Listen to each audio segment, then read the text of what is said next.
ទឹកយិនសិនមកអ៊ីនិយាយទៅខ្ញុំផ្សាយជូនម៉ែខ្ញុំបាទមួយខែពីប្រអប់ពីកែហ្នឹងឲ្យខ្ញុំមកកែម៉ែមកកែយើងអត់មានផ្សាយជាថាជាលុយជាមាសជាពេជ្រអីអត់ទេបាទឃើញគ្រឿងណែសំខាន់យើងមិនបាននឹងមើលថែគាត់ទេអញ្ចឹងយើងមានគិតថាធ្វើឲ្យគាត់សុខភាពល្អតែគាត់អាសាតាក់ទងខលមកយើងឲ្យគាត់សួរសុខទុក្ខសុខភាពកូនឲ្យកូនខំធ្វើការខំថែសុខភាពហើយយើងក៏គិតពីគាត់គឺយើងផ្ញើទឹកយិនសិនមកអ៊ីឲ្យគាត់ពិសាមួយខែគេថាដឹងពុកខ្ញុំមកកែម៉ែខ្ញុំមកកែហើយគាត់ពិសាគាត់ថាគាត់ស្រួលខ្លួនគាត់តម្រានបានគាត់ហូបបានគាត់សុខភាពល្អក៏មានកម្លាំងធ្វើការកូនគឺចង់បានតែប៉ុណ្្នឹងទេ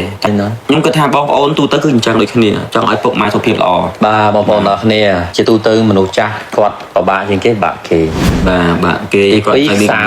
គាត់សាកុកខ្យល់ហើយទី3បញ្ហាសន្លាក់ចុកខ្នងចុកចង្កេះហ្នឹងគឺគាត់ហើយដូច្នេះនៅក្នុងចំណុចទាំងអស់ហ្នឹងគឺទឹកយិនសិនម៉ែអ៊ីគឺជាប្រភេទ supplement អាហារបំពេញសុខភាពបងប្អូនអាចយកទៅឲ្យគាត់ពិសាបានចំពោះអាការៈដូចខាងរៀបរាប់ខាងលើរៀបរាប់បំបញ្ញមិញហ្នឹងគឺត្រូវទាំងអស់បងប្អូនយកទៅឲ្យគាត់ពិសាមុនពេលគេងនៅពេលយប់គាត់ពិសាឲ្យបងប្អូនចាំស្ទង់ចាំសួរគាត់ក្រោយពីពិសាទឹកយិនសិនម៉ែអ៊ីបាន2-3ថ្ងៃ2-3កញ្ចប់នឹងហើយពុកមានអារម្មណ៍យ៉ាងម៉េចម៉ែមានអារម្មណ៍យ៉ាងម៉េចដែរចំពោះសុខភាពបាទបងប្អូននឹងលឺអំពីការឆ្លើយតបរបស់គាត់ហើយបាទហើយពេលគាត់ឆ្លើយតបមកយើងនឹងសប្បាយចិត្តបាទសូម្បីតែពុកម្ដាយរបស់ខ្ញុំក្តីបាទមិនមែនយកឪពុកម្ដាយមកផ្សាយណាបងប្អូនឪពុកម្ដាយក៏ហូបត្រូវ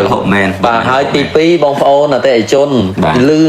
ពីជាបងប្អូនមុននឹងទិញយកទៅប្រើជូនពុកម៉ែពិសាបងប្អូនអាចសួរនាំអ្នកចិត្តខាតដែលគាត់ធ្លាប់ប្រើហើយនេះជាព័ត៌មានពិតជាអ្នកប្រើប្រាស់ផ្ទាល់ដូចម៉ែខ្ញុំគាត់ប្រើអញ្ចឹងទៅពួកខ្ញុំគាត់ប្រើអញ្ចឹងទៅគាត់ទៅលេងផ្ទះអ្នកភូមិគាត់សួរថាគាត់មិនបានឃើញថាសុខភាពល្អដើរបានធ្វើការបានមិនឃើញមិនទៅឈឺគាត់ប្រាប់ថាគាត់ពិសាទឹកសិនមកអ៊ីគាត់ប្រាប់អញ្ចឹងបងប្អូនគាត់កាន់តែជឿច្បាស់គាត់កាន់តែជឿជាក់អញ្ចឹងក្នុងការផ្សព្វផ្សាយទៅបងប្អូនអ្នកលក់គាត់មានការលក់ដែរបាទងាយការលក់ដែរដូច្នេះពុកម៉ែបងប្អូនអាចរកស៊ីបានឥឡូវនេះក្នុងមួយកែនេះគឺមាន30កញ្ចប់អាចបានមួយខែ